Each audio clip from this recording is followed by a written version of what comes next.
अस्सलाम वालेकुम वरहमतुल्लाहि वबरकातुहू। औज़ु बिल्लाहि मिनश शैतानिर रजीम। बिस्मिल्लाहिर रहमानिर रहीम। हम टॉक में फारीना सिद्दीकी आपके सामने एक बार फिर। यहाँ मैं बात करना चाहूँगी रिश्तों की। हम रिश्तों की बात करते हैं तो अल्लाह ताला ने हमको बताया है कि आपके क़राबतदारों का आपके ऊपर हक है।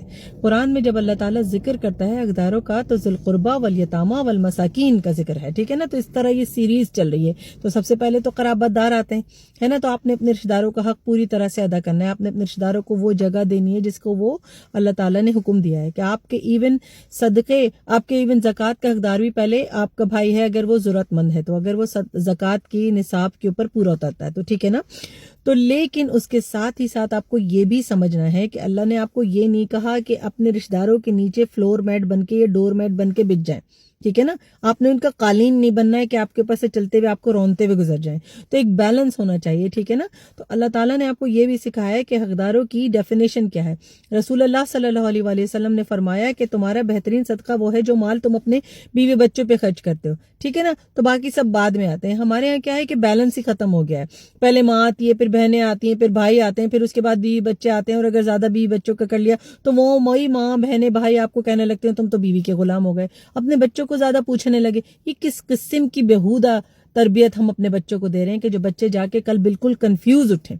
और ये खास तौर पे मैंने देखा है कि पाकिस्तानी हमारी फैमिलीज जो हैं उनमें ज्यादा ये फसाद होता है। तो क्यों हकदारों को उनका हक दें। रसूलुल्लाह सल्लल्लाहु अलैहि वसल्लम ने फरमाया है कि तुम में सबसे बेहतरीन वो है जो अपनी बीवी से सबसे अच्छा है, और मैं तुम में सबसे बेहतरीन हूँ क्योंकि मैं अपनी तमाम बीवियों से बहुत अच्छा हूँ, ठीक है। तो आपको तो दर्ज दे रहे ना। तो आपकी माँ का हक सबसे पहले आता है। उसने आपको पैदा किया, उसके लिए आपके लिए तकलीफें उठाई। कुरान में अल्लाह ताला हवाला दे के बता रहा है कि उसने तुमको महीनों अपने पेट के अंदर रखा और उसके बाद तकलीफ उठा के पैदा किया।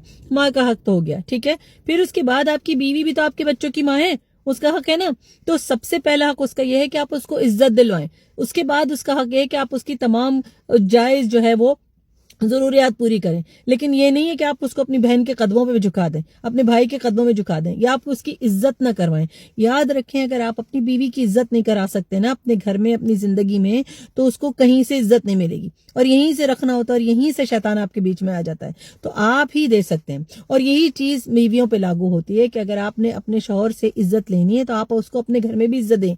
आपने अब अपने घर वालों को भी बताएं कि मेरी शौहर की इज्जत सबसे ऊपर है, वालिदैन के बाद सबसे पहले उनका नंबर आता है, ठीक है। तो कोई मेरे शौहर का मजाक नहीं उड़ा सकता, कोई मेरे शौहर को ये नहीं कह सकता तुम्हारी अम्मा या तुम्हारे अब्बा या नो। आपकी जिंदगी एक दूसरे की इज्जत पे बिल्कुल कंप्लीटली फोकस्ड होनी चाहिए। अगर हम अपने रिश्तों का एहतराम आज नहीं करेंगे, घर भी टूटेंगे और खानदान भी तबाह होंगे और बच्चे भी। याद रखिए।